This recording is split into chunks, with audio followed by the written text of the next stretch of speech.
আমি আজকে জামাতের আমির হিসাবে এখানে কথা বলতে আসিনি। আমি এসেছি বাংলাদেশের 18 কোটি মানুষের একজন হয়ে কথা বলতে। আমি শিশুদের বন্ধু, আমি যুবকদের ভাই, আমি বয়স্কদের সহযোদ্ধা, আমার বোনদের আমি ভাই। সুতরাং তাদের মুক্তির জন্যই আমি দায়িত্ব নিয়ে আজকে এখানে দাঁড়িয়েছিলাম।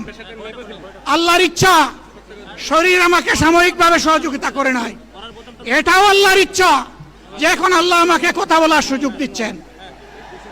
আমি বলতে চাই, বাংলাদেশের নির্দিষ্ট কোন শ্রেণীর মুক্তির জন্য আমাদের এই লড়াই নয়। রাস্তার একজন পরিচ্ছন্নতা কর্মী, চা বাগানের একজন শ্রমিক,